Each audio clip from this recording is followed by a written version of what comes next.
আমাদের আরেকটা else if স্টেটমেন্টে। সো else if স্টেটমেন্টটা কিসের উপর ডিপেন্ডেন্ট? ইফ স্টেটমেন্টের উপর। সো প্রথমেই সবার শুরুতে যেটা থাকতেছে ইফ স্টেটমেন্ট, যেখানে একটা কন্ডিশন থাকতেছে। সো এই কন্ডিশনটা ট্রু হলে আমরা জানি এটা এক্সিকিউট করবে, এটার ভিতরে যা থাকে এই ব্লকে। আর যদি ফলস হয় তাহলে সে চেক করবে is there any else if statement. যদি এলস ইফ স্টেটমেন্ট থাকে তাহলে সেখানে আরেকটা কন্ডিশন অবশ্যই থাকবে। সো এই কন্ডিশনে এসে এই কন্ডিশনটা তখন চেক করবে, যদি ট্রু হয় তাহলে এই ব্লক অফ কোডটা এক্সিকিউট করবে। আর যদি ফলস হয় তাহলে নেক্সট আরো চেক করবে is there any other else if statement. যদি থাকে আরো এলস ইফ স্টেটমেন্ট তাহলে সেখানে কন্ডিশন অবশ্যই থাকবে। কন্ডিশন গুলো চেক করবে, যদি ট্রু হয় তাহলে ব্লক অফ কোড এক্সিকিউট করবে।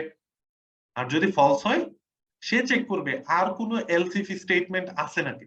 যদি না থাকে তাহলে সে এলস ব্লকে এসে যেহেতু কোনো কন্ডিশন পাচ্ছে না সে সরাসরি এক্সিকিউট করবে। সো এটা ডিপেন্ডেন্ট অবশ্যই হচ্ছে ইফ এর উপর। সো ইফ কন্ডিশনটা ফেইল হলে এলস ইফে আসবে, এলস ইফ এর কন্ডিশন ফেইল হলে চেক করবে আরো এলস ইফ স্টেটমেন্ট আছে নাকি, তাহলে কন্ডিশন আবার চেক করবে। যদি ফেইল হয় শেষ পর্যন্ত এলস যদি থাকে তাহলে এলস এর আন্ডারে ব্লক অফ কোডটা এক্সিকিউট করবে।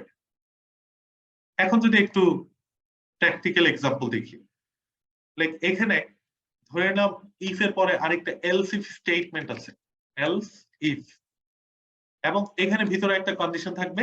সো কন্ডিশনটা যদি এরকম হয়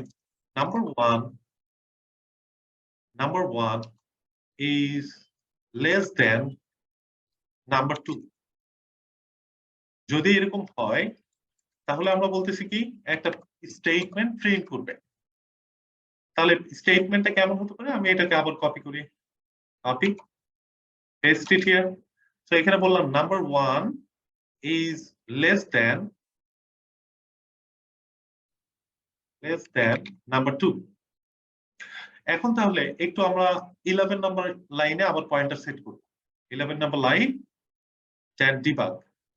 তাহলে নাম্বার 1 এর মধ্যে কত ভ্যালু স্টোর করা আছে 10, নাম্বার 2 এর মধ্যে কত ভ্যালু স্টোর করা আছে 20।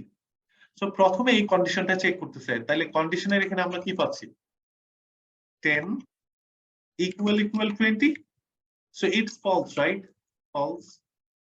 সো ফলস হলে কি করতেছে, এখানে চলে আসবে, যেহেতু এলস ইফ স্টেটমেন্ট আছে সে এই কন্ডিশনটার এখানে এসে চেক করবে। যদি কন্ডিশনটা তখন ট্রু অর ফলস এর উপর ডিপেন্ড করবে, রাইট? সো স্টেপ ওভার করি। সো স্টেপ ওভার করে দেখলো যে এই কন্ডিশনটা ফলস, দ্যাটস ওয়াই এই কন্ডিশনে এসে থামছে। এখানে আবার এসে চেক করতেছে কি নাম্বার 1 এর ভ্যালু হচ্ছে 10, এটা কি লেস দেন কিনা 20 এর চেয়ে। So it's really true, right? So true হলে কি করবে, ট্রু হলে ভিতরে ঢুকবে, এই স্টেটমেন্টটা এক্সিকিউট করবে। দেখি,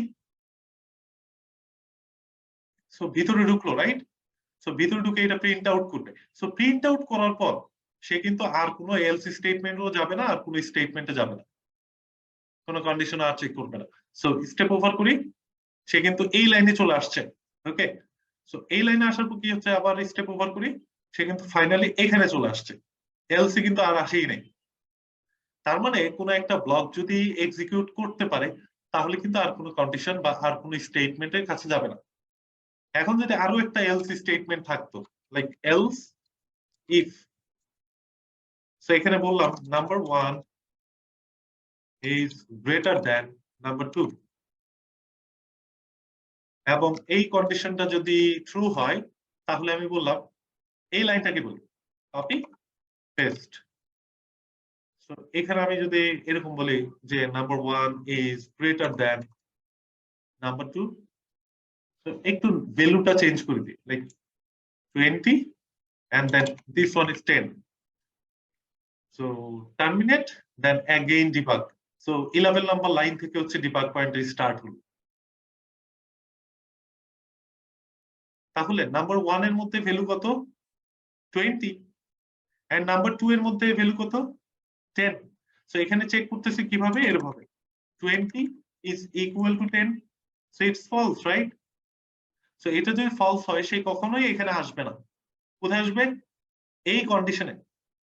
সো স্টেপ ওভার করি, এই কন্ডিশনে আসলো, এসে আবার চেক করতেছে number 1 that means 20, so 20 is less than number 2 that means 10, so is it true or false? So it's false, right? False. So যদি false হয় তাহলে সে কি এখানে আসবে? কখনোই না। এখানে না এসে কি করবে, যেহেতু আরো একটা এলস ইফ স্টেটমেন্ট আছে, এখানে কন্ডিশনটা আবার চেক করতে আসবে। দেখি স্টেপ ওভার, সো এখানে চলে আসলো। এখানে কন্ডিশনটা কিরকম হলো, নাম্বার 1 ওভার করি, that means 20 is greater than 10 কিনা, because number 2 is 10, that means এটা হচ্ছে কি হলো, ট্রু হলো, রাইট? ট্রু। সো যদি এটা ট্রু হয় তাহলে সেই স্টেটমেন্টটা রান করবে। দেখি, তো এখানে আসলো, এসে প্রিন্ট করবে এবং এই লাইনে আসলো, বিকজ আর কোনো স্টেটমেন্ট নাই, দ্যাটস ওয়াই। তাহলে এরপরে সে কই যাবে? এখানে চলে আসবে, কিন্তু ইফ এলস ব্লকে আর আসবেই না, বিকজ একটা ব্লক অফ কোড এক্সিকিউট করছে অলরেডি, এই ব্লক অফ কোডটা। স্টেপ ওভার, এখানে চলে আসলো, অ্যাগেইন স্টেপ ওভার, সে একদম ক্লাস থেকে বের হয়ে গেল। সো এইভাবেই তো এক্সিকিউশন গুলো হয়, ইফ আর এলস ইফ আর else statement.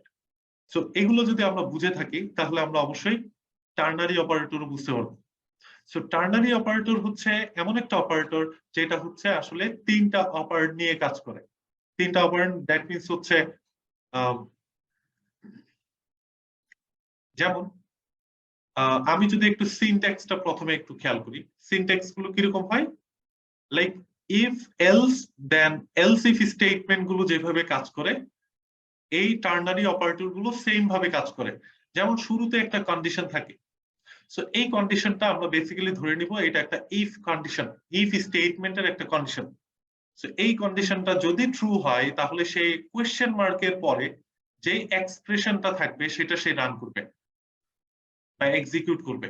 That means condition যদি ট্রু হয় তাহলে এটা এক্সিকিউট করতেছে, আর যদি ফলস হয় কন্ডিশন তাহলে কোলনের পরে যে এক্সপ্রেশনটা থাকবে সেটা রান করবে।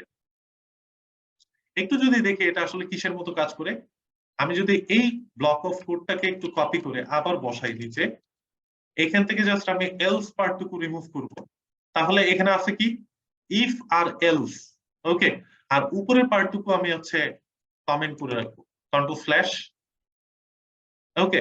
সো এখানে কি আছে, only else if.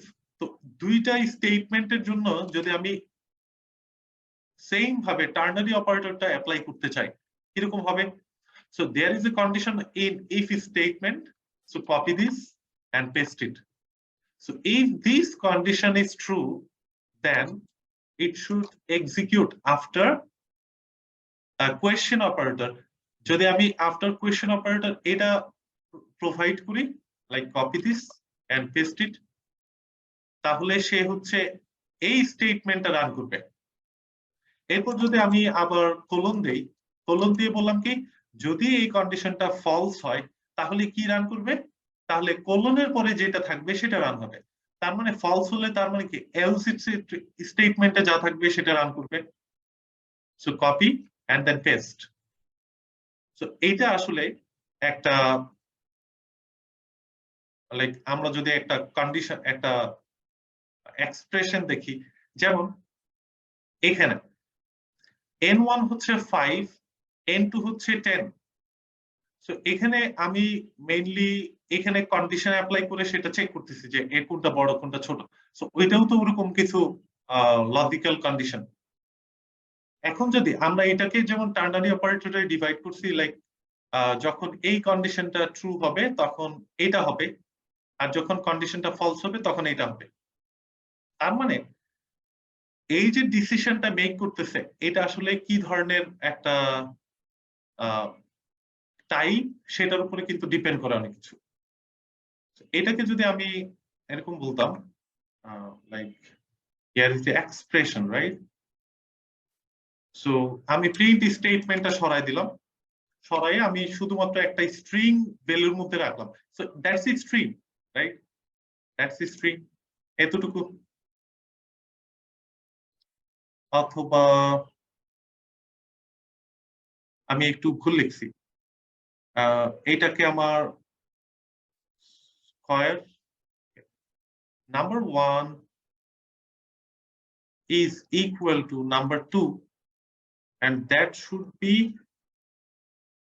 in a string.